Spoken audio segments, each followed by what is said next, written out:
No ar, a voz do campo. Fundada em 1972 na Itália, a Bioquim tornou-se uma das maiores empresas produtoras de fertilizantes especiais da Europa. Desde 2008, presente em todo o território nacional, atuando em diversas culturas, tem a missão de oferecer ferramentas que auxiliem na formação de uma lavoura forte e produtiva. Bioquim, tecnologia e inovação a serviço do produtor rural. A NBN Sementes parabeniza o agro brasileiro, maior exportador mundial de soja e responsável pela alimentação de 1/6 da população do planeta, mesmo explorando apenas 7,8% do seu território com lavouras para produção de grãos. O Brasil é um país agroambiental, composto por 63,3% de florestas naturais, cuja área protegida equivale à superfície territorial de 15 países da União Europeia. Você sabia disso? Tenha orgulho de ser brasileiro. Coloque uma bandeira do Brasil na frente da sua casa. Brasil, acima de tudo. Deus, acima de todos. Mais de 40 anos, nós da Bioquim ajudamos o agricultor a escrever esta história. Desenvolvemos produtos especiais para diferentes culturas. Nossa missão é oferecer ferramentas que auxiliem na formação de uma lavoura forte e produtiva, respeitando princípios do desenvolvimento sustentável e ambiental. Produzimos também micronutrientes e macronutrientes. Conte com a Bioquim para superar todos os desafios na busca pela produtividade. Bioquim, tecnologia e inovação a serviço do produtor rural. Sementes Weber e OR Sementes oferecem ao produtor genética de trigo que transforma a safra. ORS Sena, o trigo mais rápido do Brasil, muito além de um hiperprecoce, um campeão em rendimento. ORS Feroz, o cultivar de trigo mais completo do mercado, no campo pela sua produtividade e sanidade e na indústria por sua qualidade industrial melhorador.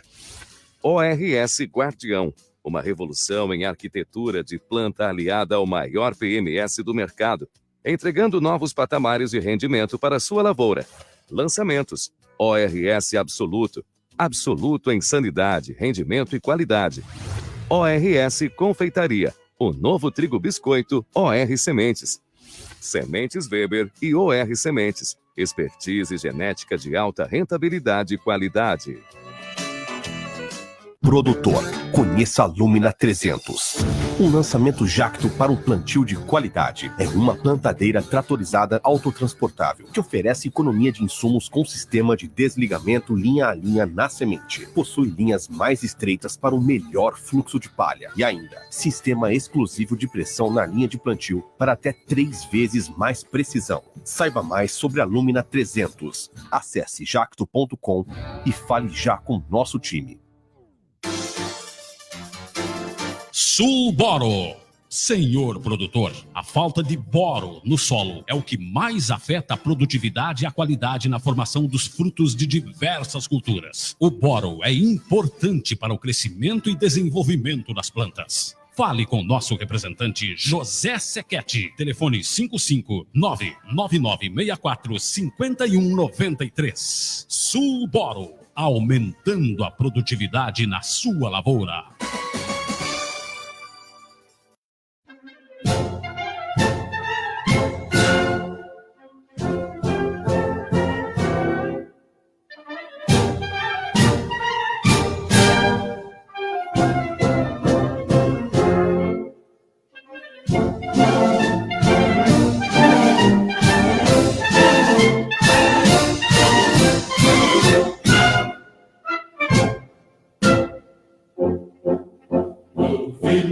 Ipiranga, margens plácidas, o povo heróico, prato retumbante, e o sol da liberdade em raios fúlgidos brilhou no céu da pátria nesse instante. Seu penhor dessa igualdade conseguimos conquistar com braço forte. Em teu seio, ó liberdade, desafio nosso peito à própria morte. Ó pátria amada, pela tua salve, Brasil, intenso raio vívido, de amor e de esperança a terra desce. Sem teu formoso céu risonho e límpido, a imagem... Bom dia, pessoal. Bom dia, queridíssima Carla Mendes. Bom dia a todos os ouvintes e telespectadores da Voz do Campo. É um prazer imenso estar aqui hoje com vocês. Eu sou o Nivaldo Francheri, sou produtor rural aqui no Paraná, em Itambé, e também diretor na Forester Agro, que é um escritório de consultoria no agro. Carla, é um prazer imenso estar aqui com você. Muito bom dia. Bom dia, Nivaldo. Bom dia a todos os amigos do programa Voz do Campo. Para mim é um prazer estar aqui mais uma vez e dividir um espaço tão importante contigo, para você, né, e para o agronegócio brasileiro de uma forma geral, mas é muito bom poder dividir esse espaço com você. Obrigada. Ô, Carla, e eu que agradeço pelo ter aceitado o convite. Eu acho que você tem tudo a ver aqui com a Voz do Campo, porque o Marcelo Brum é um grande entusiasta da comunicação do agro, e você hoje representa a voz diária do agronegócio no Bom Dia Agro, no Notícias Agrícolas, né? Então, a sua voz, não só para mim, como para todos os produtores que estão aqui nos acompanhando, é uma voz já conhecida nas manhãs de segunda a sexta-feira. E eu tenho acompanhado seu crescimento. Parabéns pelo programa, viu? Olha, Nivaldo, receber esses feedbacks é sempre importante, né? Mas receber de pessoas que estão ali na lida, né, todos os dias, tem um gosto especial, porque, de fato, a gente tem trabalhado ali. Eu agradeço muito pela confiança no meu trabalho, que é algo que eu prezo muito, né? Eu sempre digo que o que a gente faz... Eu não pensei, né, Nivaldo, que um tempo depois de ter uma carreira no agronegócio, eu ia conduzir ali 1 hora de conversa com produtores rurais, né? Então, conversando com eles, respondendo a eles, ouvindo eles, porque o Bom Dia Agronegócio, né, nessa voz diária que você falou, ele é um programa feito para a audiência, pela audiência, principalmente. Então, para mim é um privilégio, né, poder conversar com os produtores, tirar as dúvidas deles ali em tempo real. Se eu não consigo tirar as dúvidas em tempo real, eu levo essas dúvidas para os especialistas.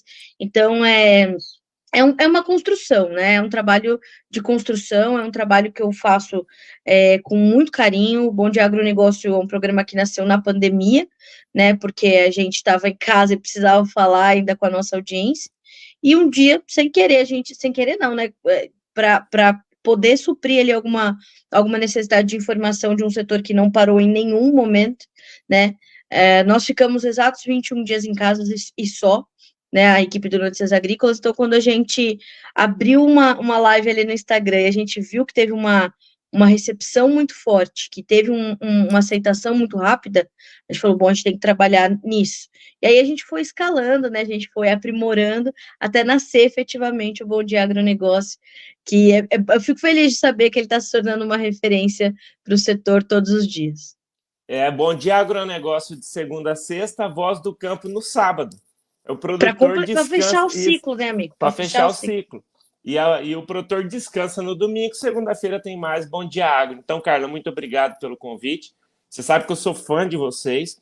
Eu sou fã de muita gente, né? O Marcelo Brum, o nosso capitão aqui da Voz do Campo, é o primeiro comunicador assim, que eu conheci de perto um pouquinho do agro, quando ele falava assim, Nivaldo, nós temos que mostrar para a cidade que o pão de queijo não é feito na padaria, que o queijo vem da fazenda, o leite, né? E, enfim, eu olhava para ele e falava, o Marcelo tá ficando doido. Não, mas realmente o centro urbano não conhece, não sabe de onde vem o leite, o ovo. E o Marcelo veio com essa campanha já há muito tempo. E eu preciso dar um recado aqui, né, do Marcelo e toda a equipe da Voz do Campo. E você também está convidadíssima, tá, Carla? Dias 26, 27 e 28 de junho, em Gramado, aquele lugar pouco bonito, né? Teremos o 6º seminário A Voz do Campo, tá? É um evento muito tradicional no agronegócio, que ele retorna esse ano, tá? Devido à pandemia, enfim, A Voz do Campo, o último seminário foi em 2018, Então, dia 26, 27 e 28 de junho, o pessoal digita no Google aí, Seminário A Voz do Campo, já vão achar os links de inscrição, links de pagamento, tá? Entre as feras que nós teremos lá, tá? Confirmadíssimo, Paulo Guedes, ex-ministro da Economia do governo Bolsonaro. Teremos um grande amigo, que é o Paulo Arbex, doutor em plantabilidade, professor Thelma Amado, a queridíssima Marielle Bife, também uma grande amiga, estará lá presente. Entre outros, como a ex-presidente do STF, Ellen Grace, o ex-ministro Antônio Cabreira, Evaristo de Miranda também estará lá. Enfim, e uma galera... Timaço, hein? É um timaço. Timaço. Entre outros grandes nomes aí do agronegócio, com painéis. Vai ser um evento bem técnico, bem legal mesmo. O Marcelo tá bem focado no seminário. E o seminário, para a gente falando em comunicação, né, Carla? O Marcelo Brum foi o primeiro comunicador que eu conheci pessoalmente. Lá no seminário, em 2017, eu conheci o grande João Batista Olive, né? Esse Viva o Brasil e vamos em frente. Isso aí é algo que eu copio dele. E conheci o João Batista, o Notícias Agrícolas, se eu não me engano, estava cobrindo o seminário A Voz do Campo naquele ano. Então, assim, é um ambiente riquíssimo e a sua presença seria muito, muito gratificante para todos nós. Mas depois a gente conversa sobre o seminário. Eu vou botar na agenda, até porque vai estar frio. E aí eu já tô feliz, Nivaldo, porque eu não aguento mais esse calor. Falei ontem, graças a Deus que só tem mais poucos dias de verão, mas ainda tem, né? Então, se eu posso estar 3 dias num lugar que já é frio, no frio, olha, com todo esse time, tá louco, não tem como, né, não estar. Vamos nos organizar e tomara que eu possa estar com vocês, porque para mim também vai ser muito gratificante. Aí, estar com essas pessoas todas, né, são referências. Paulo Arbex, Thelma Amado, Ellen Grace, são todas referências enormes para todos nós, né? Sim, e seria muito importante sua participação lá, então desde já Deixa fica comigo. um convite para vocês, toda a equipe do Notícias Agrícolas, e, enfim, é um ambiente onde a família do agro vai estar, né, se reunindo novamente. Então, é até o slogan aí do seminário, e um abraço ao Marcelo Brum, provavelmente ele está nos ouvindo, a Voz do Campo é um canhão de comunicação, está em rádios, aplicativos, site, Facebook e também na TV Tchê, que está aqui nos auxiliando. Ô, Carla, mas vamos para o que interessa, né? Você, durante a semana inteira, você conversa com N. Eu aqui estou como produtor rural, tá? A pessoa mais curiosa do que eu vou falar. Você hoje aqui é a nossa grande convidada. E, assim, você, durante a semana, você conversa com muitos especialistas. Assim, de segunda a sexta-feira, cada dia tem um especialista, tem um produtor. Então, você consegue observar um pouco mais de longe várias linhas de pensamento dentro do agronegócio, né? E o que vem comunicando o produtor rural? O que vem comunicando todo o setor são os preços das commodities, né? Entre soja, milho, o preço da arroba do boi, está tudo despencando, né? E nessas suas conversas diárias dentro do Bom Dia Agronegócio, com especialistas das mais diversas áreas e dos mais diferentes perfis, o que você, na sua opinião, num sábado, depois de digerir tudo que foi falado durante a semana, o que você nos traz um pouquinho do preço da soja, efetivamente, que é o que vem incomodando muito o produtor rural? Temos contas vencendo 30 do 3, 30 do 4, 30 do 5, e todo produtor que eu converso, ninguém está dormindo direito, né? Essa semana especificamente, especificamente mesmo, essa semana foi uma semana muito importante para o mercado brasileiro da soja, porque nós vínhamos numa toada muito ruim para os preços, né? Numa toada muito negativa. É óbvio que a gente tem uma quebra na safra brasileira, né, Nivaldo? E é difícil a gente precificar, mensurar nesse momento o tamanho exato dessa quebra. Ela é de 20 milhões, ela é de 15 milhões. Não dá ainda, né? A gente ainda tem pouco menos de 0,5%, 50% da nossa área para colher. Isso é muito para um país do tamanho do Brasil, que planta literalmente soja de norte a sul. Então, a gente não importa muito sério, mas assim, não faz mais tanto sentido para o mercado olhar o tamanho da quebra, precisa entender o tamanho da oferta real. E nessa semana, o mercado parece ter se preocupado um pouco mais com isso. E isso veio, tomou um fôlego, né, ganhou uma faísca, como eu falei essa semana no Bom Dia Agro várias vezes, com o novo número da Conab. É um número ainda distante da realidade do que o produtor acredita que vai ser a safra. A Conab cortou 2 milhões de toneladas na safra, trouxe o número dela de 149 para 147 milhões de toneladas. Dias depois do USDA trazer uma estimativa de 155 milhões. Então, eu acho que pela primeira vez em meses, o mercado olhou essa diferença, e é uma diferença discrepante de quase 10 milhões de toneladas, e entendeu, bom, se a Conab, que é o USDA deles, né, dos brasileiros, está dizendo que é 149, 147, é porque alguma coisa tem. E o mercado que está com, os termos técnicos são meio chatos, mas o mercado está sobrevendido, ou seja, os fundos estavam apostando forte na baixa, numa posição recorde, né? Então, muito vendidos e precisando sustentar essa posição vendida, eles olharam aquilo com outros olhos e aproveitaram para, claro, fazer dinheiro. Nesse movimento deles irem trocando de posições e apostando numa oferta que poderia trazer certa preocupação, isso deu espaço para os preços da soja em Chicago retomarem um movimento importante, retomarem patamares importantes, e fechou a semana na casa dos $12 por bushel. A exceção é o maio, mas que está ali nos 11,98, 11,96. O maio que agora é uma referência importante para nós. E isso motivou também o aumento dos preços da soja no mercado brasileiro. Então, os prêmios vinham melhorando, por quê? Porque nós temos uma restrição de oferta, o produtor naturalmente não quer avançar com as vendas, por razões óbvias, por preços baixos, por falta de margem, e ele foi sentindo essa necessidade de reter as suas vendas, fazia vendas na necessidade dos seus cumprimentos de compromissos financeiros, que são esses grandes prazos que você citou. Então, 30 de março é uma data importante, 30 de abril, uma data, né, o Matheus da Pátria fala, todo produtor rural tem uma conta para pagar em 30 de abril. E você tem outros vencimentos à frente, você tem a safrinha em andamento, já a gente pode falar um pouco sobre ela. Então, o mercado enxergou isso. Neste enxergou isso, a gente viu os preços testarem patamares muito melhores nos portos brasileiros. Então, os prêmios vinham melhorando, né? Nós tínhamos essa restrição de venda do produtor brasileiro e uma demanda presente, né? A China vindo buscar soja aqui, as indústrias voltando a comprar, enfim, um movimento importante.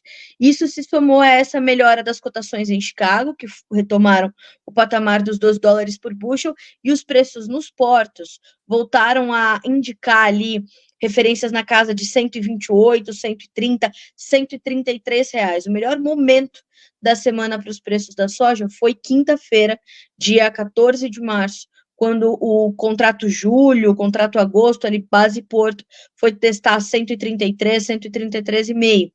E isso não se via há muitos meses, né? Então, começou esse movimento, foi melhorando. Na sexta-feira devolveu um pouquinho, mas ainda fechou com preços ali no spot, né, no abril, preço à vista, ali na casa de 125, 124 reais, e no contrato julho, 131, 132 reais. Então, foi uma semana muito importante, foi uma semana de recuperação forte, e mais do que isso, foi uma semana de bons negócios. O produtor soube aproveitar essas oportunidades, claro, né, sentindo a angústia de ter que vender nos preços que não são os melhores que ele já viu, não são as melhores margens que ele já registrou, mas ele enxergou um fôlego. E nesse fôlego, Nivaldo, a gente comercializou 4 milhões de toneladas de soja nessa última semana.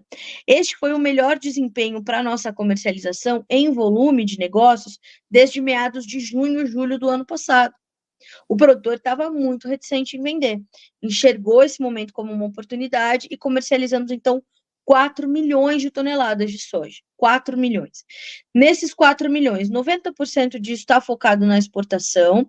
Então, a China, como eu falei, vem comprando e esse volume está diluído ali para os embarques abril, maio, junho, completando alguns navios que vinham sendo carregados ali, faltavam alguns volumes para completar os 60 mil toneladas, e, claro, né, novos navios também, embora menos, mas mais para completar negócios.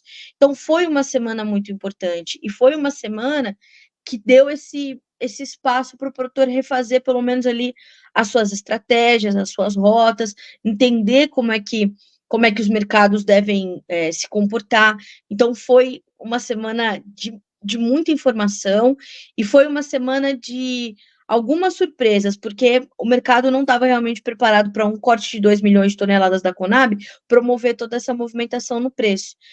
E ontem, em entrevista ao Notícias Agrícolas, o Aaron Edwards, que é um consultor americano de mercado, mas que conhece muito o Brasil, viveu aqui no Mato Grosso muitos anos, comercializando soja, estudando e tudo mais, ele conhece o mercado brasileiro também, além do americano. Ele dizia que os fundamentos estão em aberto para a soja buscar uns 13 dólares por bushel, por exemplo. Então, é $1 por bushel a mais que pode dar esse suporte, que pode dar esse respiro. Algo, Nivaldo, que os analistas vinham sinalizando, calma, é um momento ruim, mas o pior me parece que já passou, né? Essa próxima semana e a outra, mais ainda, elas são semanas de novas notícias também. E aí a gente vai ter que começar, aos poucos, a voltar os nossos olhos para os Estados Unidos, ali para o meio oeste americano, porque uma nova safra vem por aí, e essa nova safra, ela tem alguns detalhes também que precisam ser observados. Ô, Carla, e o que está deixando o produtor... o produtor já passou de reticente, né? Nós temos no Brasil, logicamente, o Brasil é um grande continente, né?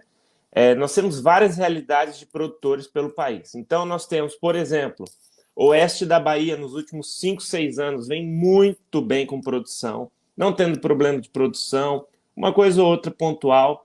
Então, o oeste da Bahia ali aproveitou muito bem esse boom das commodities nos últimos anos, boas produções, é uma realidade. Pegamos ali o produtor de novas áreas, Tocantins, do Pará, esse produtor ele está aproveitando as boas safras, mas ele está desembolsando muito dinheiro, né? Transformando pastagem em agricultura, abrindo novas áreas, então ele está descapitalizando, está investindo. Temos produtores do Mato Grosso que aproveitaram o boom com boas produtividades, então o produtor ele se capitalizou, porém esse ano Mato Grosso nós tivemos a condição climática muito ruim, aliado com queda de preço, só que o produtor ele vem de um período que ele está se capitalizando, né? E temos o produtor aqui do sul, Mato Grosso o sul do Mato Grosso do Sul, aqui para o sul. Aqui eu acho que realmente precisava de uma atenção um pouco maior, porque quando o produtor teve a chance de ganhar dinheiro, se capitalizar e fazer a sua gordura, porque nós tratamos de uma indústria a céu aberto, o produtor ele precisa ter momentos de boa lucratividade para, né, construir o seu caixa. Nesse momento de aproveitar os bons preços, não tivemos produção. Sim. Então, se nós pegarmos, por exemplo, aqui na nossa região norte e noroeste do Paraná, principalmente o noroeste do Paraná e o Rio Grande do Sul e Santa Catarina, das últimas 8 safras, 4 anos, 8 safras, entre safra e safrinha, tivemos 5 frustrações. Aqui não está falando aqui um produtor rural chorão, né? Como muita gente gosta de forma pejorativa chamar o produtor rural. Mas está aqui um produtor que é da região, está acompanhando muito a região sul, eu acompanho o país como um todo, meu pai planta no Mato Grosso, parte da família no Mato Grosso do Sul, muitos amigos no Nordeste e Norte, mas essa é uma condição aqui do produtor do Sul. Quando ele tinha a possibilidade de fazer um caixa, problema climático, igual eu te falei, 8 safras, 4 anos, 5 frustrações de safra de clima, e assim, frustrações graves. E agora, quando o produtor, na última safrinha, e agora na safra verão, queda nos preços, não está pagando a conta. O custo vem se arrastando, o custo mais caro do que a venda. Então, assim, para o produtor no geral, olhar os preços, eu converso com muita gente, o pessoal está cético assim, do que vai acontecer e já não consegue raciocinar muita coisa no futuro. Não sei se você está conseguindo me entender. Porque a gente olha a realidade aqui, não teve soja. A média do meu município ficou em 80 sacas por alqueire, que dá aí 38 sacas por hectare, 35. Mato Grosso, conversa com Mato Grosso, não vê caminhão na rodovia, não vê soja. Então, assim, esse movimento de queda de produtividade com queda de preço vem prejudicar muito o produtor do Centro-Sul, principalmente, né? E aqui na nossa região, quanto mais ao sul do Brasil a gente caminha, menores são os produtores, né? Então, aqui para o sul a gente lida com arrendamentos caros, a terra é um valor mais caro e o produtor se descapitalizando. Então, eu olhando assim, como produtor, ora como consultor, enfim, tentando ligar vários botõezinhos aí do olhar no agronegócio, é um momento assim, a calma tem que ser algo na cabeça do produtor. Por mais toda a dificuldade, o produtor tem que manter a calma, buscar os seus fornecedores, tentar já, antes de começar a vencer os compromissos, tentar partir para uma renegociação. Mas, Carla, essa visão de Brasil que eu tenho, você tem muito mais, que você conversa com muito mais produtores. A gente tem várias condições no Brasil, mas eu falo que a grande maioria está passando por um momento de autorregulação do termômetro nervosismo, né? Sim. Essa é uma característica, acho que eu não diria de todo o produtor, Nivaldo, pelo único fato de que a gente está aqui, especificamente nessa conversa, esse relato brilhante que você fez ligando esses pontos, ele está muito conectado à produção de grãos no Brasil. A produção de grãos, talvez a produção de algodão, né? Então, eu só não diria todo produtor está nesse momento, porque, por exemplo, a fruticultura está num outro universo, por exemplo.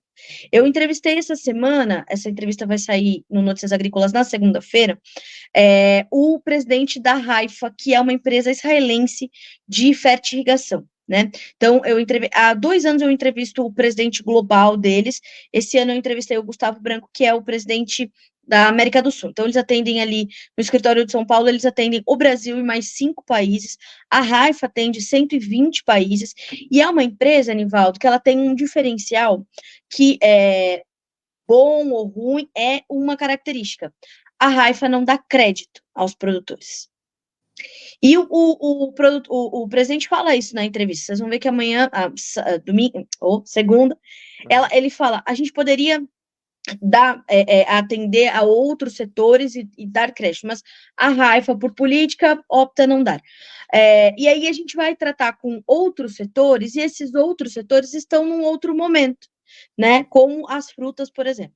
Então, são realidades diferentes, mas quando a gente pensa, e ele fala, por que as discussões, quando a gente pensa no agro, elas são 70%, 80% focadas nos grãos? Porque são eles que trazem essa irrigação para a economia do país. Então, quando a gente dá espaço maior a essas discussões, porque o volume de resultado, tal qual de problema, ou de desafio, ou de obstáculo, também é maior.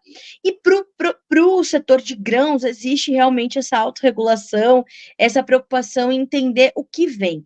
E isso, Nivaldo, eu acho que passa muito pela gestão, que é algo que o produtor vem buscando nas últimas safras. Então, se a gente olhar estado a estado, ou região por região, os problemas, os desafios que o produtor enfrentou, e principalmente daquilo que ele não pode controlar, que são as condições climáticas, e o que acontece com o clima gera um efeito em cadeia para o produtor, e não para uma safra, mas às vezes as próximas safras ainda deixam o produtor muito, muito vulnerável, né, muito fragilizado, exige mesmo dele essa autorregulação.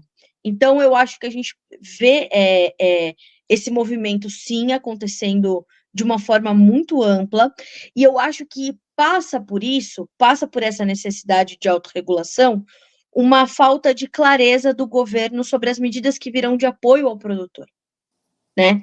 Então, nós vemos acontecer, às vezes, medidas municipais, aí passamos para as esferas estaduais, né? O Goiás, por exemplo, teve quase 30 municípios em estado de emergência, Mato Grosso teve durante a safra de soja, safra de milho verão, o Paraná teve, outros estados tiveram. Então, a gente vai escalando muito, é devagar que a gente escala. No socorro, né, quando precisa. Essa última safra, essa safra 23-24, ela exigia, na minha análise, ouvindo os produtores, ela exigia um posicionamento mais rápido do governo, mais célere, que ouvindo os produtores, naturalmente, que foi isso que eu ouvi da maior parte deles, e ouvindo das autoridades, então, começando pela FPA, até as coletivas do ministro Carlos Fávaro, a gente percebe que há um desalinho nos discursos. E isso que provoca essa autorregulação do produtor. Ele não sabe, ele não tem previsibilidade para trabalhar num cenário de crise. Ah, então você está dizendo que é um cenário de crise, Carla? Eu fiz uma live essa semana no Instagram e eu disse, olha, crise é individual.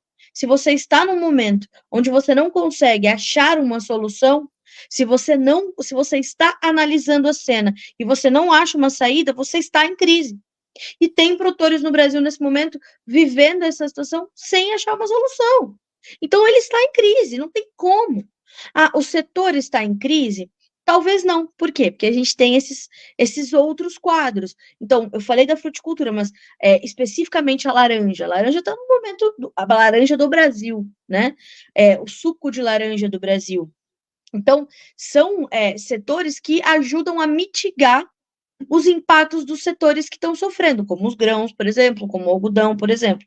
Só que isso é insuficiente para tirar o produtor de grãos da crise. Então, ontem eu entrevistei o presidente da ProSoja Mato Grosso, o Lucas Costa Weber, que é um cara muito engajado, né? Muito antes de ser presidente da ProSoja, ele já era um cara muito atuante, muito focado em entender, e ele foi taxativo, Nivaldo. Ele falou, enquanto o governo permanecer na falácia e não seguir para a ação, a crise vai se aprofundar. O deputado Pedro Lupion, presidente da Frente Parlamentar Agropecuária, o setor está em crise. Pedro Lupion é produtor rural, sabe o que está dizendo? O setor está em crise, o governo precisa assumir e indicar essa situação. O deputado Arnaldo Jardim, vice-presidente da Frente Parlamentar da Agropecuária, deu entrevista ao Bom Dia Agronegócio, foi taxativo e disse a mesma coisa. Nós precisamos das medidas do governo. Eu entrevistei a economista da CNA, assessora técnica, Isabel Mendes. Ela me disse, Carla, nós só saberemos o impacto para o PIB do agronegócio brasileiro e o PIB na sequência, ou o impacto para o PIB geral do país, desse momento do agronegócio ruim, especificamente para os grãos, quando nós entendermos quais serão ou não serão as medidas de apoio do governo para o produtor brasileiro. Porque, de novo, é uma reação em cadeia. Se o produtor tem problemas, a revenda não vai receber, a multinacional não vai receber, a logística está comprometida. Vocês, produtores rurais, têm relatado para mim que nem parece safra, porque as estradas do Mato Grosso, as estradas do Paraná, as estradas do Goiás, as estradas do Brasil, não têm a mesma movimentação que nós teríamos em pleno março, com a safra saindo do campo, sendo escoada, chegando nos portos.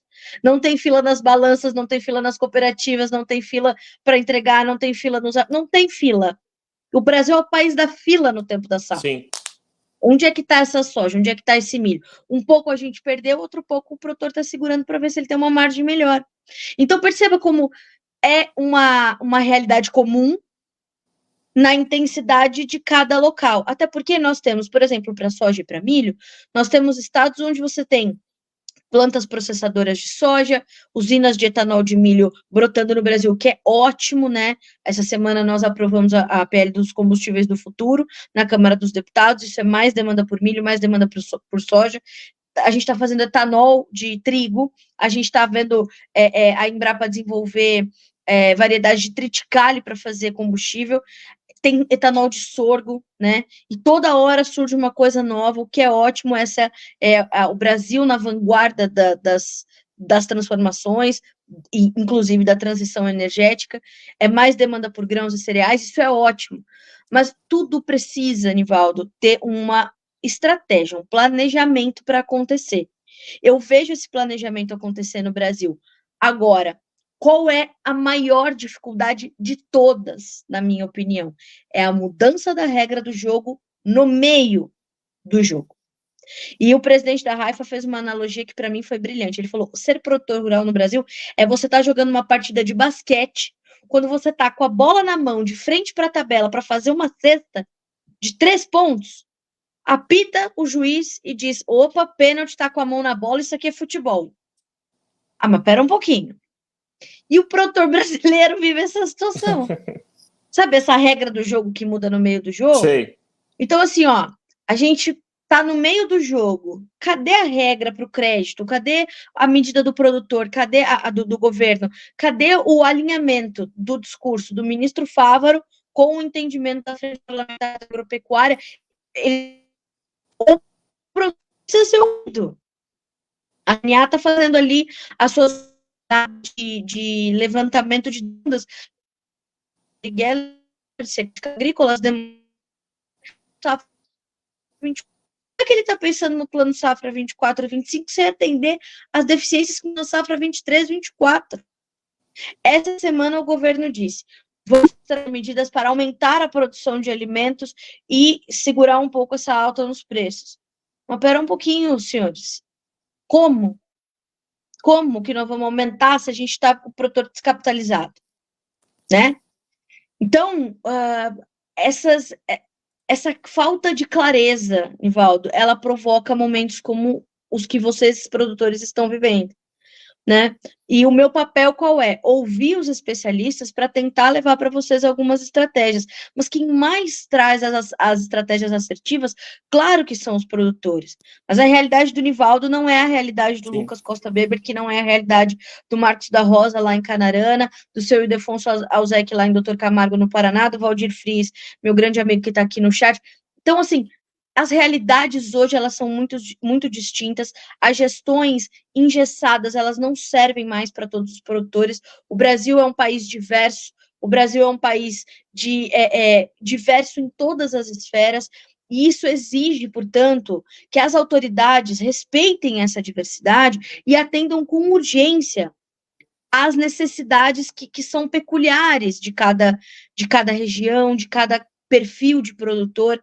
Então, é por isso que a gente está vivendo esse momento. Então, sim, né, sendo mais objetiva, a realidade é comum para todos os produtores, no entanto, ela tem intensidades e nuances diferentes para cada região, para cada perfil de agricultor, para cada perfil de gestão que foi adotado ali na hora de definir, por exemplo, o plantio da soja 24, da soja 23, 24, da safrinha 24, que tem mais uma frustração, né, no campo por conta da segunda safra de milho. Então, é um momento que eu, pessoalmente, ainda não tinha vivido, né, essa angústia tão forte do produtor, e eu já vi outras quebras de safra, mas se compensava no preço. Esse ano, a gente não tem a mesma realidade. Então, a angústia do produtor é diferente nesse momento. Ô, Carla, eu adoro falar com você, mas principalmente por essa rica percepção que você tem e essa busca que você tem pela notícia e principalmente pelo conhecimento.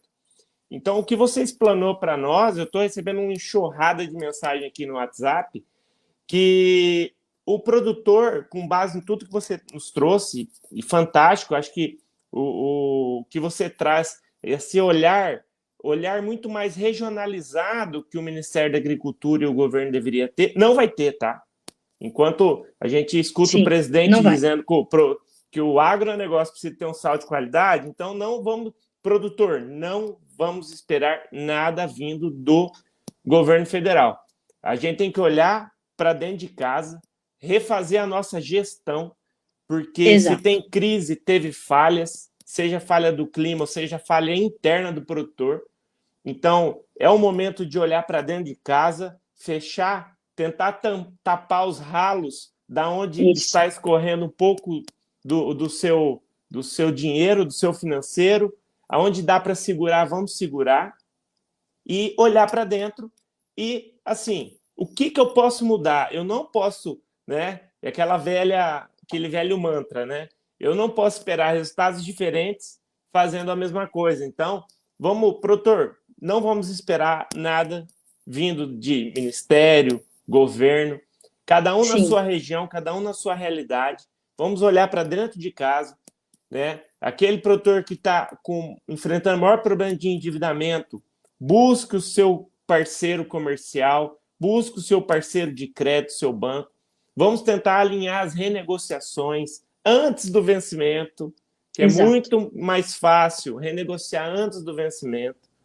Tentar agir com cabeça fria. O fluxo de caixa é algo mais importante dentro da sua empresa. Então, assim, faça tudo para manter seu fluxo de caixa. Um grande amigo nosso, né, Carla? O Eduardo fala que o fluxo de caixa é soberano e tem que ser soberano. O fluxo de caixa tem que ser reservado, né? Então, para a gente finalizar essa questão de preço, a questão de governo, não vamos esperar, né, Carla? Um Papai Noel, o bendito Ministério da Agricultura vir com alguma solução mágica que não vai ter, eles não estão conseguindo se planejar.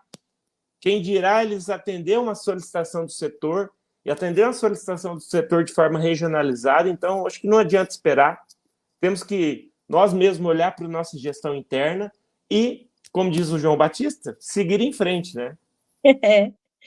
E assim, Nivaldo, só para a gente arrematar esse comentário, o que eu falo aqui são anos de conversa com grandes mentores. Eu falo que eu tenho esses mentores, né? E um deles é o Antônio da Luz, que é o economista-chefe da FARSUL, Federação de Agricultura do Rio Grande do Sul, e ele diz assim, Carla, a primeira vez que eu ouvi ele falar isso, eu já achei incrível, que ele falou o seguinte, olha, Carla, não tinha que ter festa para o Plano Safra, porque não é dinheiro público, começa daí. Então, vamos, né, arredondando esse comentário. Então, se alguém tivesse que... Ele é muito, né, gaúcho. Sim. Ele fala, ele é taxativo, fala assim, alguém tinha que fazer festa para o Plano Safra, era a Febraban, ele fala. Era a Febraban, porque o dinheiro não é público, o recurso não é público, enfim. E ele fala uma coisa, Nivaldo, que é crucial. O produtor tem que buscar cada vez mais ser independente, ser autossuficiente, né? Ah, Carla, mas é o Brasil da agricultura tropical. Verdade. Verdade, é muito difícil ser agricultor no Brasil. Só que vocês já são os melhores. Vocês são os melhores do mundo, porque fazem agricultura no país mais difícil de fazer. Então, o que tem que fazer? Tem que se cercar, Nivaldo, de excelentes profissionais.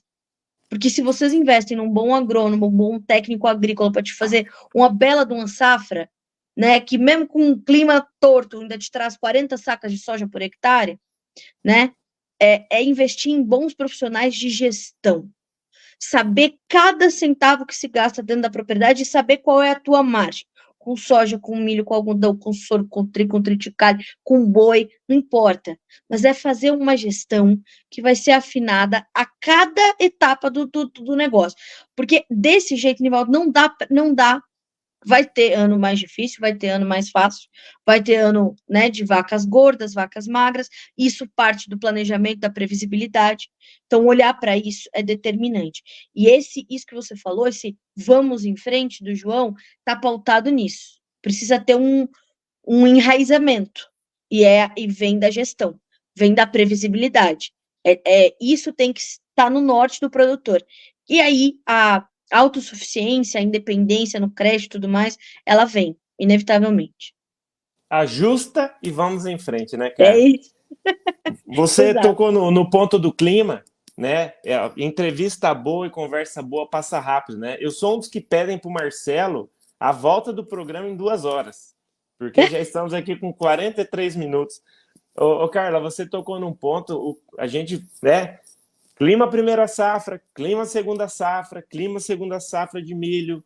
Aqui na nossa região, a umidade está assim, o que precisa tem, não está sobrando. Quando começa a faltar, vem a chuvinha. Quando começa a faltar, vem a chuvinha. Mas o calorão tá terrível, viu? Eu tenho conversado, o Mato Grosso, parece que onde não choveu na primeira safra, não está chovendo de novo na segunda, né? E parece que o Mato Grosso está assim, né? Ó, não choveu aqui na primeira, não precisa chover na segunda. O clima está mais ou menos por aí. Onde choveu na primeira safra, está chovendo na segunda.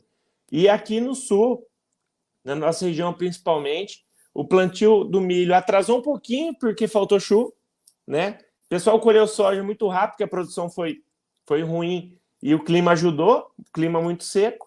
E agora, calor. Calor que a gente vai na lavoura, o milho está enroladinho, parecendo uma cebolinha. E eu acho que não só no milho, como no algodão e nas culturas de inverno do sul, o pessoal já está começando a sofrer com esse clima segunda safra, Carla. Sim, sim. Esse calorão, Nivaldo, assim, a gente está a terceira onda de calor do verão 2023-24, né? Então, esse calorão, essa sensação térmica também maior do que a temperatura, muito grande e tudo mais, são temperaturas recordes. O seu estado do Paraná bateu o recorde essa semana, era 40 graus para tudo que era canto. Mato Grosso do Sul, partes do Goiás, o Rio Grande do Sul, Porto Alegre também teve recorde de temperatura, Santa Catarina. Então, sim, existe já essa dificuldade. Eu já tenho muitos relatos. Eu tenho um relato de um colega que está sempre junto também, um produtor do Paraná, que tem cultiva ali na região de Nova Santa Bárbara, que é o Márcio Eno. Ele fala sempre sobre esse. Ele falou: Carla, a gente já está vendo o milho perder por conta do calor, né? A segunda safra está sofrendo. O Vlamir Brandaliz falou sobre isso também, e este foi um ponto, inclusive, de suporte importantíssimo para os preços do milho essa semana. No último dia, no último pregão da semana na B3, o milho despencou, devolveu tudo aquilo que subiu na semana, por conta dessa sinalização de que depois do verão a gente vai ter, né? O verão se encerra dia 20 desse mês, e aí a gente entra no outono e a possibilidade de ter um pouquinho mais de chuvas e essas temperaturas mais amenas, o que pode favorecer ali o desenvolvimento do milho. Mas há uma preocupação ainda, então essa onda de calor tende a ficar até o final do verão. Nós temos essa preocupação, e a minha preocupação maior com essa condição do clima para o milho, e essa necessidade de autorregulação do produtor, é a condição da incidência de pragas muito alta no milho esse ano. Eu tenho relatos muito de cigarrinha, mais uma safra. A cigarrinha é um desafio muito grande para a produção de milho desse país, né? Um inseto ágil e Sim. populações elevadas, então a tecnologia de aplicação precisa estar afinada ali. Essa condição também de clima favorável para as pragas, uma incidência maior de percevejos. Outro dia, uma produtora do Goiás mandou uma foto para nós, um vídeo, a mão, né, com uma mão com uma luva assim dela, cheia de percevejo na lavoura de milho. Então, essa condição do clima me traz essa preocupação. Isso pode tirar mais da produtividade do milho, aumentar os custos, porque precisa manter a defesa ali da lavoura em dia, né? Vai revisar ali os custos, mas não dá para baixar nos defensivos, por exemplo. Né, não dá para baixar a guarda. Sim. Então, isso é uma situação que me preocupa. A ferrugem no Rio Grande do Sul explodindo muito forte nesse final de safra é algo que me preocupa também por conta do clima. O clima também é propício para a ferrugem tira muito da produtividade, e os gaúchos já estão sofrendo já faz anos, já faz umas 3 safras que eles estão com problema. E eu vi um comentário que chegou aqui agora, salvo engano, da Ângela, dizendo: vem aí o Laninha. Sim. Vem aí, amigos. Vem aí o Laninha. A gente está com essa, né, a ponta desse iceberg já aparecendo lá no horizonte, e é muito difícil, Nivaldo, essa questão climática.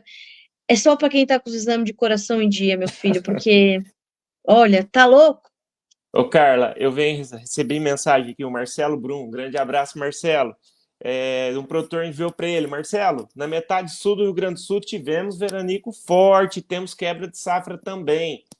Todo o sul está sendo impactado, né? E o pessoal falando em gestão. Ô, Carla, a segunda safra de milho é o seguinte: o produtor ele é muito resiliente. A gente vê uma segunda safra, principalmente de milho no Brasil, reduzindo área. Tá? Sim. Algumas regiões não reduz. Por exemplo, aqui a nossa região ela é 100% milho. O produtor está entrando, plantando milho com insumos ainda num valor elevado. Nós tivemos, assim, para essa safra, segunda safra 24, a redução do valor dos insumos, mas não uma redução compatível com os preços que nós temos hoje. E a grande esperança do produtor para a segunda safra é esses preços escalarem um pouco mais, porque na atual faixa de preço, com os custos que o produtor entrou na safra 24, mais uma vez a conta não vai fechar. É onde volta na questão gestão. Você abordou forma... Estou recebendo mensagens aqui, parabéns, Carla. Abordou a gestão de forma fantástica. Mais uma vez, o produtor vai ter que olhar para dentro de casa, para o seu fluxo de caixa, né? Se os preços não escalarem. Tudo leva a crer, né? Acho que aqui no Brasil a gente não pode fazer previsão mais, né? Porque a coisa muda, mas com redução de área, né? O clima impactando a segunda safra, esses preços têm que melhorar, né?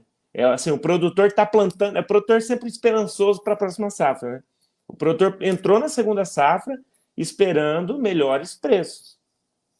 Você sabe, Nivaldo, que essa semana eu fiz uma entrevista também bastante importante com o Enilson Nogueira, ele é analista da Celeris Consultoria. E ele diz o seguinte, cara, o tamanho da segunda safra de milho ainda é uma incógnita, justamente porque tivemos uma redução de área, que, aliás, uma redução de área que ficou um pouquinho grande, mas menor do que se estimava. A Conab fez outro corte na safra de milho, na produção de milho. O USDA também está meio fora da realidade ali com 124 milhões, não vem essa safra do Brasil, somando safra, segunda safra e onde é possível fazer a terceira.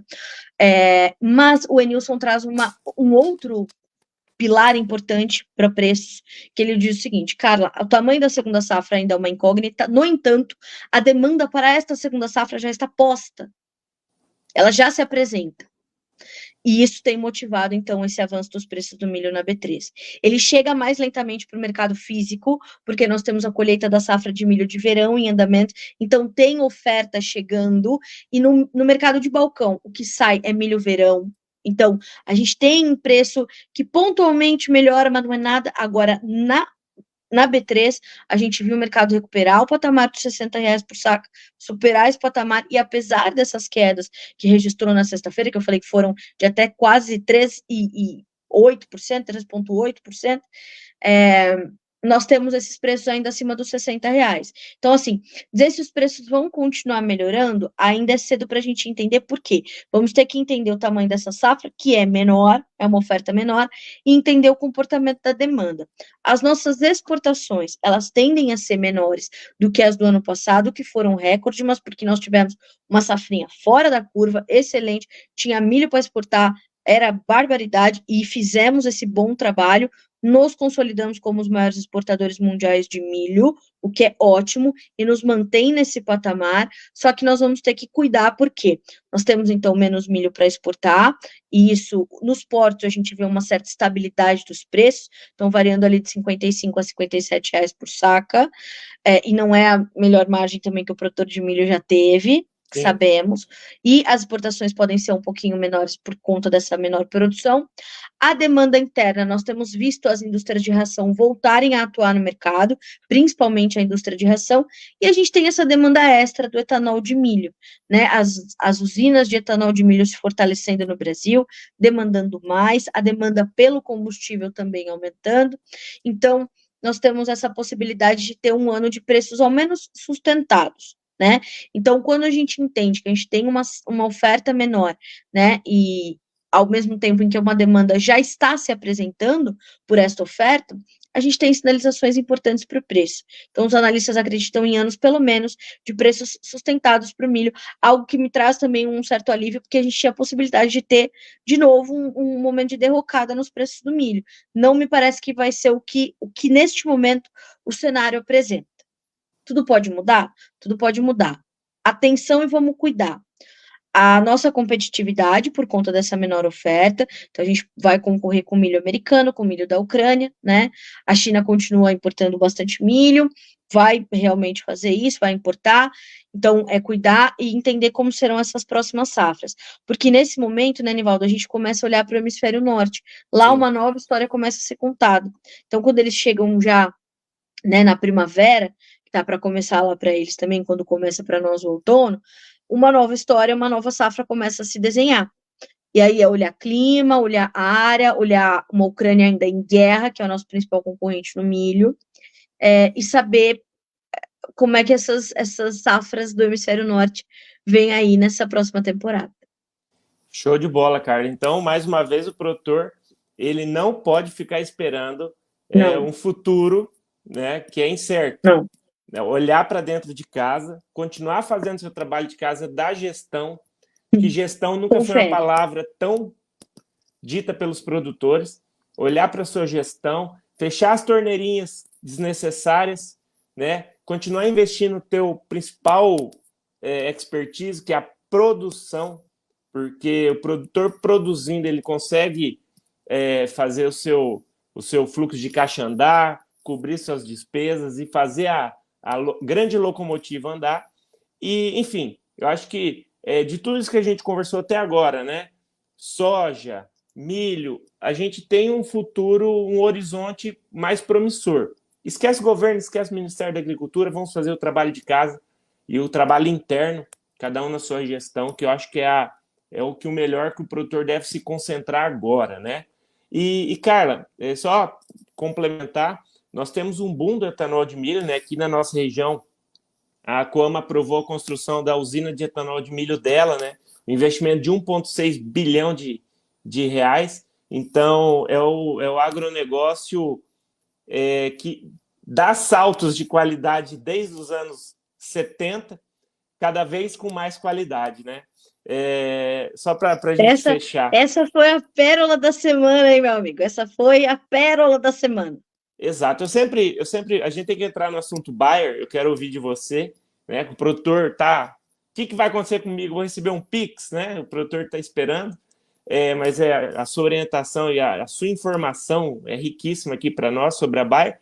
Mas só para fechar esse assunto salto de qualidade, né? Eu sempre digo que o produtor rural brasileiro, ele é criativo, muito criativo, porque para produzir, para transportar nessas estradas, não temos infraestrutura, não temos acessos, não temos energia no campo, não temos comunicação. Então, o produtor ele é muito criativo para produzir aqui no Brasil. As terras do Mato Grosso que se tornaram férteis, as terras do oeste da Bahia que se tornaram férteis, tudo pela criatividade do produtor. O produtor é criativo, o produtor é inovador, muito inovador, plantio direto, enfim, aqui na nossa região as curvas de nível, evitando a erosão, temos inovação pelo Brasil todo, não só aquela inovação tecnológica, mas a inovação ali feita dentro da fazenda. Exato.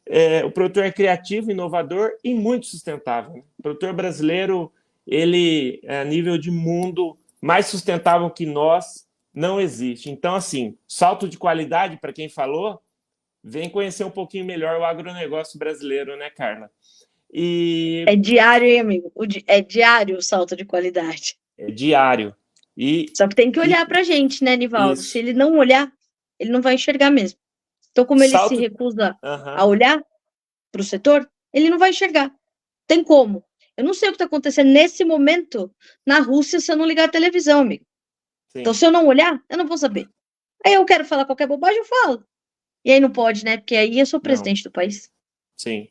E, Carla, enfim, com criativo, inovador, sustentável, com muito sangue, suor, lágrimas, né? Esse é o produtor rural brasileiro. É verdade. Carla, a notícia dessa semana, para a gente fechar o programa, infelizmente, Marcelo, por favor, faça o programa com 2 horas. Eu sei Principalmente quando a Carla Mendes vier, porque ela fala demais. Mas a sua fala é rica e muita informação. Você transita e conversa com muito especialista e você se tornou uma grande especialista no agronegócio. Oh, meu Deus, obrigada. Você não é só mais uma comunicadora. Com todo esse seu network e você aproveitando muito bem essa informação que você recebe, você se torna uma grande especialista, não só comunicadora mais, sabe? Carla, a notícia da semana para a gente fechar o programa, com relação à determinação do STF de que a Bayer devolva mais de 10 bilhões a produtores rurais brasileiros no ressarcimento dos royalties pagos pela tecnologia intacta RR2 Pro desde 2018. Em contrapartida, a Bayer diz que tem o direito do ressarcimento, mas o STF não determinou o pagamento, a esfera vai voltar para... o processo vai voltar para a esfera estadual. Qual seria a mensagem desse caso para o produtor brasileiro? Aquele que está esperando o Pix na conta. Isso é muito importante. E eu vou dar aqui essa informação em primeira mão para vocês, porque eu ouvi os 2 advogados tanto o advogado da Bayer Monsanto quanto o advogado da ProSoja MT. Essa notícia está para sair no Notícias Agrícolas, mas vou adiantar para vocês a informação. Os dois me trouxeram a mesma resposta, tá? Porque quando essa notícia chegou, as primeiras perguntas que a gente recebeu no Notícias Agrícolas foi quando eu começo a receber, né? Aquilo que eu paguei indevidamente. E os dois me explicaram o seguinte: essa determinação, essa decisão do Supremo Tribunal Federal, ela não determina, ela não traz uma ordem de pagamento da parte da Bayer para com os produtores. Esse valor que a ProSoja estimou de 10 bilhões de reais em royalties que teriam que ser devolvidos, eles são uma repercussão financeira. São cálculos de que o processo traz esse cálculo de que 2 bilhões por safra, nas últimas 5, foram pagas em royalties indevidamente. Né? Isso é o que alega a ProSoja. Caso haja, portanto, esse ressarcimento, e o STF entende que os produtores podem pedir este ressarcimento, né? Falando, claro, de forma muito simplificada aqui, daria esses 10 bilhões, mas não há, de fato, uma ordem de pagamento e não há este cálculo ainda no processo de 10 bilhões. Ao mesmo tempo que não há essa ordem de pagamento para o que foi, teoricamente, né, da perspectiva jurídica, pago indevidamente, também não há uma sinalização de que o produtor pare de pagar. Então, o sistema, como ele está fluindo normalmente, tudo continua acontecendo normalmente, e o advogado da Bayer falou: Carla, é uma preocupação nossa, e também da outra parte, que tudo continue fluindo normalmente. A gente não pode comprometer o setor da soja, que é o setor, a soja é o principal item da pauta exportadora do Brasil, é item determinante para o funcionamento da economia deste país. Então, a gente não pode comprometer essa cadeia.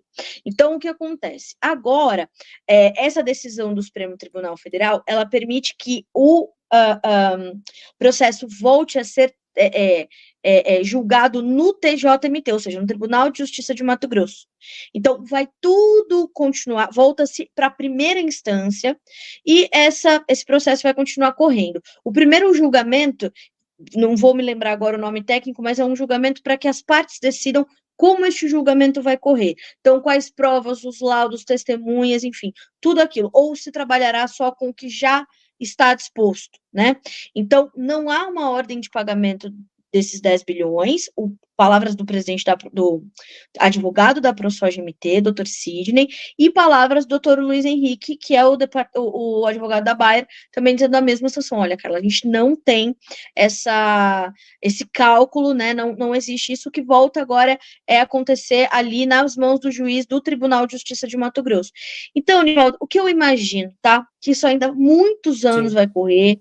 Eu acho que é difícil a gente ter, e os dois trouxeram também essa perspectiva de imprevisibilidade. A gente não sabe quando eles serão notificados, de como as coisas vão acontecer. Na época, né, nesses últimos dias da notícia, o acórdão ainda não tinha sido divulgado, então pouco se sabe, mas do que se sabe é exatamente isso, que o sistema continua acontecendo normalmente, o produtor tem que continuar pagando, e ainda não há essa ordem dele de pagamento para ele receber. Então, é preciso que, por isso que eu quis avançar nessa notícia, porque há ali o posicionamento da ProSoja, há o posicionamento da Bayer, que são suficientes, mas eu quis buscar desses dois corpos jurídicos, né, tanto da Bayer quanto da ProSoja MT, uma profundidade um pouquinho maior no entendimento da informação, para que o produtor também fique atualizado em relação a isso. Tem que continuar pagando e ainda não vai receber. Então, essa é a última informação que a gente tem, e logo, claro, que as informações forem se atualizando com novas etapas do processo, aí a gente vai trazendo essas novas notícias, né? Show de bola. Você que está aí nos escutando nas rádios pelo país, no aplicativo Voz do Campo, no site Voz do Campo e também no YouTube pela Tchê TV, informações riquíssimas da nossa queridíssima Carla. Carla, infelizmente o programa está acabando. Foi, olha, uma aula aqui. Eu como eu trouxe, não estou puxando seu saco, mas realmente é algo que eu visualizo. Você deixou de ser uma comunicadora e está passando a ser uma grande especialista do agronegócio, porque você está aproveitando bem essa oportunidade, esse network riquíssimo com grandes especialistas, e além de absorver, você está agora formando a sua opinião. Por isso que eu quis te trazer aqui, porque são assuntos que nós abordamos, que está deixando o produtor rural preocupado, e eu com meus pitacos, eu gostaria de, né, de te levando de uma forma para extrair o máximo das suas informações aqui, para o grande público da Voz do Campo, que provavelmente também é o seu público no Bom Dia Agronegócio. Carla, meu muitíssimo obrigado, tá bom? Eu que te agradeço, meu amigo. Eu sempre falo para você e para os grandes amigos que eu fiz, né, e tenho feito, porque o agronegócio é o maior presente que eu ganhei na vida, né? E eu falo que meu bilhete dourado da vida é encontrar pessoas como vocês, como você, Nivaldo, especificamente, que se tornou um grande amigo. Tem pessoas muito queridas aqui no chat que eu também não, aliás, a maior parte não conheço pessoalmente, mas já me sinto muito próxima, porque são pessoas que me acompanham desde que eu comecei a trabalhar no Notícias Agrícolas, outras que chegaram agora, o próprio Marcelo Brum, eu acompanhei esse início começou tudo como uma campanha, né, a Voz do Campo. Sim. Então, Marcelo, um abraço para ti também, obrigada pela oportunidade, obrigada por dar voz a um cara tão especial como é o Nivaldo. Então, eu quero muito agradecer mais uma vez, Nivaldo, principalmente pela sua generosidade comigo, né? Eu aprendo muito com vocês, eu trabalho para vocês, eu digo sempre isso, para vocês e por vocês. Eu tenho muita sorte, né, de ter tido um acolhimento imenso, e eu sei que estou me estendendo, mas vou falar muito, muito rapidamente sobre isso. Quando eu comecei no agronegócio, anos depois começou o movimento das mulheres do agro e tudo mais, acho isso importantíssimo, mas eu preciso forçar, de novo, reforçar essa perspectiva de que eu nunca sofri qualquer tipo de desconfiança, de penal que tenha cruzado o meu caminho, por eu ser mulher ou por eu ser nova, porque eu comecei nessa história toda, eu tinha 24 anos, eu era uma menina, tinha acabado de sair da faculdade. Então, assim, eu fui muito acolhida por vocês, eu quero muito agradecer sempre por isso, sempre que eu tiver oportunidade, eu vou falar sobre isso. Então, claro, precisamos sempre nos fortalecer e nos ajudar, nós mulheres, mas nós vamos encontrar também grandes profissionais, grandes homens que entendem que somos todos iguais e Sim. que vão nos acolher da mesma forma, e você é uma dessas pessoas. Nivaldo, um abraço não só para você, mas para toda a sua família, que você sabe que eu sou completamente apaixonada, a sua Carol, o seu filho, o seu pai, os seus avós, a sua família inteira, que eu sou louca nessa família. Obrigada, Nivaldo. Eu que agradeço, Carla. E aos amigos da Voz do Campo, um grandíssimo abraço. Nos vemos nos próximos programas. Quando o Marcelo me convidar, estou por aqui. E, Carla, sempre muito especial ter você aqui com nós. Uma mensagem final para os amigos da Voz do Campo. Calma, tranquilidade, olhe para dentro da casa, faça seu trabalho de gestão, melhore aquilo que você já faz, porque é na crise que nós temos que sair melhores. E procurem especialistas, seja na área de gestão, na área agronômica, na área jurídica, procure um especialista. Meus amigos, um grande abraço. Carla, tchau. E fica obrigada, por aqui a meu Voz amigo. Muito do obrigada. Campo. Nos vemos em Gramado, hein, Carla? Um abraço. Nos vemos, com certeza. Até mais.